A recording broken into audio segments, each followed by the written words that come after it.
जय श्री कृष्णा। राधे राधे। आप सबका मेरे YouTube चैनल पर हार्दिक स्वागत है। आज मैं आपके लिए लेकर आई हूँ अमावस्या के दिन सुनने वाला भगवत गीता का 7वां अध्याय। भगवान शिव कहते हैं, हे पार्वती, अब मैं 7वें अध्याय का महत्म बतलाता हूँ, जिसे सुनकर कानों में अमृत राशि भर जाती है। पाटिल पुत्र नामक एक दुर्गम नगर है, जिसका गोपुर द्वार बहुत ही ऊंचा है। उस नगर में शंकुकर्ण नामक एक ब्राह्मण रहता है।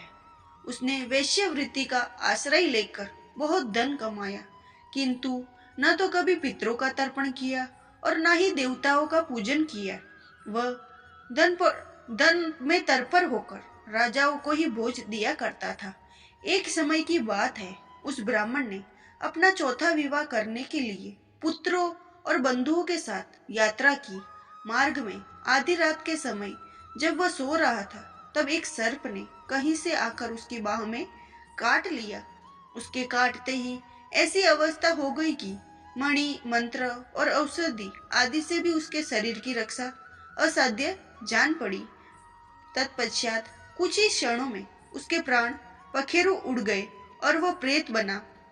फिर बहुत समय के बाद वह प्रेत सर्प योनि में उत्पन्न हुआ।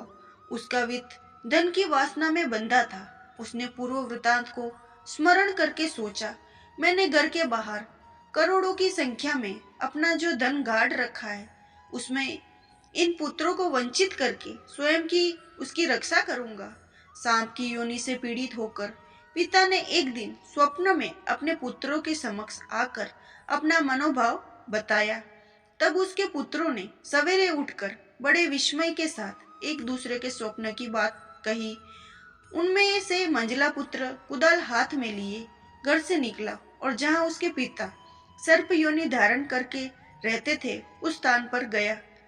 उसे धन के स्थान का ठीक ठाक पता नहीं था, तो भी उसने चिन्हों से उसका ठीक निश्चय कर लिया और लोभ वृद्धि से वहां पहुंचकर बोबी से खोदना आरंभ कर दिया।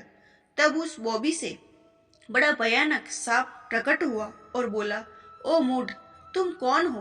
किस लिए आए हो यहाँ? यह बिल क्यों खोद रहे हो? किसने तुझे भेजा है? ये सारी बातें मेरे सामने बता। पुत्र, मैं आपका पुत्र हूँ। मेरा नाम शिव है। मैं रात्रि में देखे हुए सपने से विस्मित होकर यहाँ सुवर्ण लेने के लिए कोतल से आया हूँ। पुत्र की यह वाणी सुनकर वह सांप हंसता हुआ उच्च स्वर से इस प्रकार स्पष्ट वचन बोला, यदि तू मेरा पुत्र है तो मुझे शीघ्र ही बंधन से मुक्त कर। मैं अपने पूर्व जन्म के गाड़े हुए धन के ही लिए सर्प योनि में उत्पन्न हुआ हूँ। पुत्र, पिताजी, आपकी मुक्ति कैसे होगी? इसका उपाय मुझे बताइए, क्योंकि मैं इस रात में सब लोगों को छोड़कर आपके पास आया हूँ। पिता, बेटा, गीता के अमृतमय 7वें अध्याय को छोड़कर मुझे मुक्त करने में तीर्थ, दान, तप और यज्ञ भी सर्वथा समर्थ नहीं है।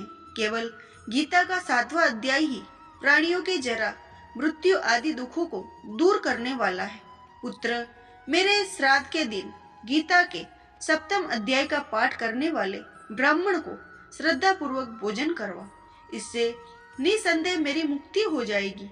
वत्स, अपनी शक्ति के अनुसार पूर्ण श्रद्धा के साथ निर्वश और वेद विद्या से प्रवीण अन्य ब्राह्मणों को भोजन कराना। सर्प योनि में पड़े हुए पिता के ये वचन सुनकर सभी पुत्रों ने उसकी आज्ञा अनुसार उससे भी अधिक किया। तब शंकुकर्ण ने अपने सर्प शरीर को त्याग कर दिव्य देह धारण किया और सारा धन पुत्रों के अधीन कर दिया।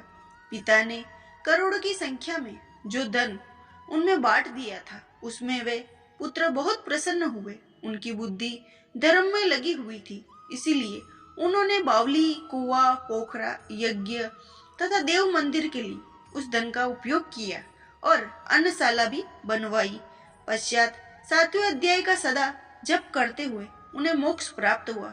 हे पार्वती, यह तुम 7वें अध्याय का महात्म्य बतलाया, जिसके श्रवण मात्र से मानव सब पातकों से मुक्त हो जाएगा।